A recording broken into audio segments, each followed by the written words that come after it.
U.S. stocks not only the only ones getting a vote of confidence from investors today. Take a look at China.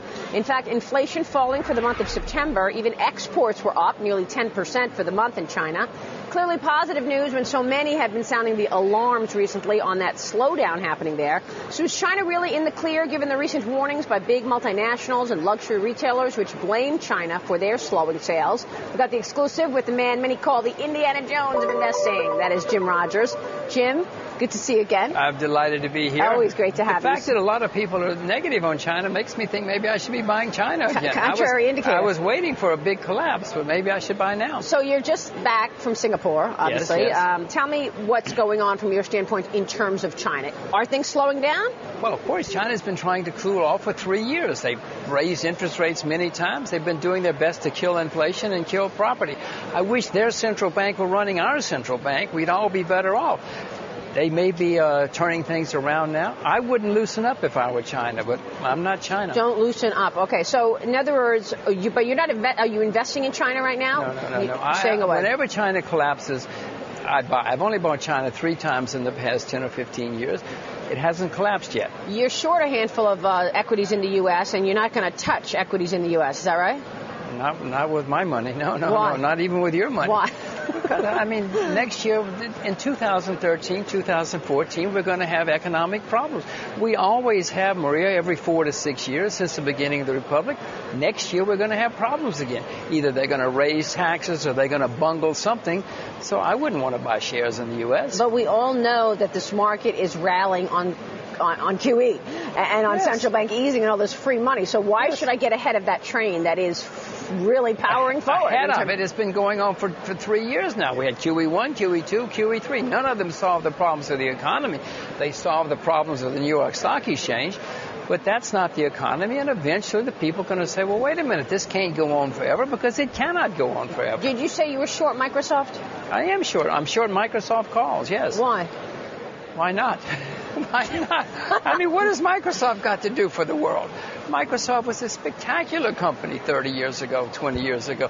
But this is 2013, 2014. Yeah. What is Microsoft doing for us these days? So is there someone benefiting from the weakness that you see in Microsoft? Is there a technology company that you would put some money in right now or no?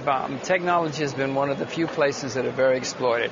Even Apple. I've shorted an ETF that's got Apple in it. Mm-hmm. Do I know what I'm doing? Probably not, but we'll find out. Yeah, right. That's why you keep being right time after time when we talk with you. All right, let's talk about the issues in the U.S. You say we're going to have economic problems next year.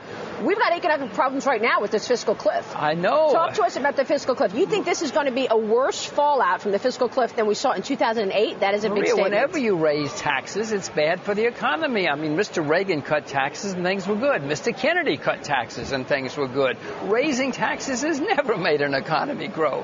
What is this? This is simple stuff. And, you know, the president's talking about, you know, that he's cut taxes for small business. In fact, when we go off that fiscal cliff and taxes go higher, small business gets affected. They're facing the highest tax increase since World War II because they pay the ordinary income tax rate. Yes, and then there's Obamacare. That raises their special taxes for Obamacare, even if they don't have these other Bush tax increases.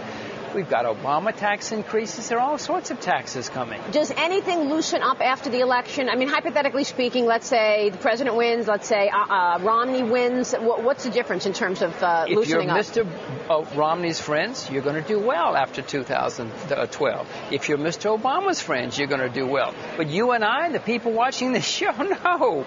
Debt's going higher. Taxes are going higher. This is not going to be fun unless you're Mr. Obama's friends or Mr. Romney's friends. Unbelievable. What does that mean, Mr. Obama's friend or Mr. Romney's friend? I don't know who they are. I'm not one. I assure you I'm not a friend of Mr. Obama or Mr. Romney. All right. So in terms of other asset classes, commodities, we've seen iron ore get crushed because of what's happening in China.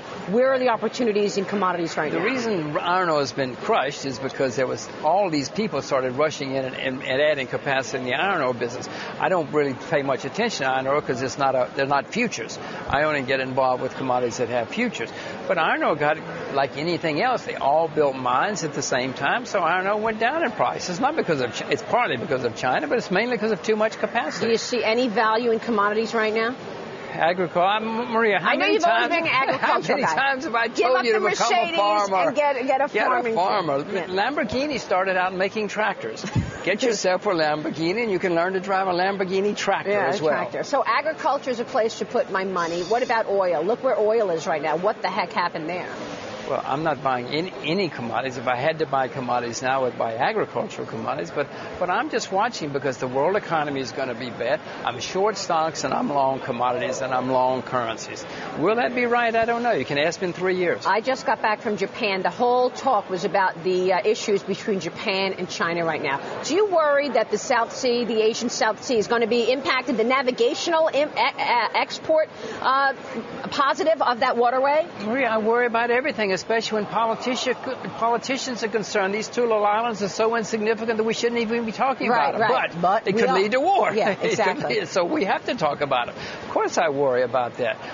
I'm looking for places to invest. Maybe China, as we just pointed out. Maybe Japan. These are markets that are down. Russia. I'd rather invest in Russia, though, if I could find a good way to do so. What do you want to invest in Russia? A lot of people wonder if Russia's a place given Putin's policies. I mean, you've got different policies that you put in I know, and Russia's been a disaster. I've been negative on Russia since 1917. And you're turning. This is a big deal. I went to Russia in 1966. I've been totally negative ever since.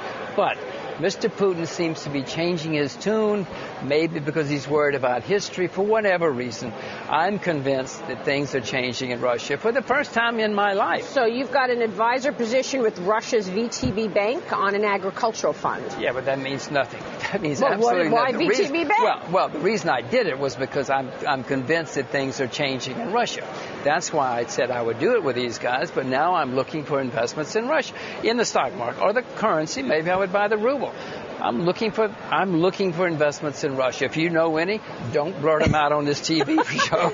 Don't tell them. Tell me. Call me first. So let me get your take on India. I want to know what you think here, because when I was in Japan this weekend, there was a lot of talk about this domestic demand. 11 to 12 million people joining the workforce every year in India. This is what Chanda Kokar told me from ICICI, which we're going to run that interview tomorrow. I'm short India. You short India? Short Indian stocks. Why? It's a disaster. I mean, massive inflation, massive balance of trade problems. It's a debt to GDP ratio of over 90%. The only people who are bullish on India, people who haven't been to India or haven't tried to drive across India. I wouldn't put I'm short India. I'll leave it at that. Well, Chanda Kokar is the CEO of the second largest bank in India, ICICI. She's talking about all this domestic demand in India. Well, he's obviously smarter than I am. Right. He's long India. He's long India and I'm short. All right, now back to the Federal Reserve. I know how you feel about the Fed, but Jem, can you really get in front of the Feds, what they've been doing for the stock market, pushing so much money into the market? Well, it certainly hasn't done me any good, has it? Because stocks are up. You're exactly right about that. But is the economy up? No. Now, granted, the stock market looks ahead.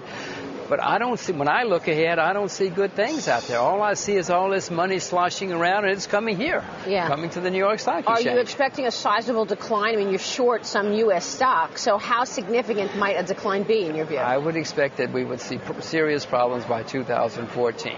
You should be worried. I'm worried. You should be worried, too.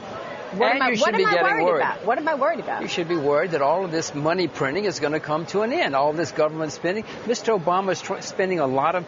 You know that employment is going up in Ohio. You know why? Because he's spending a lot of money in Ohio. He's spending money where he has to win.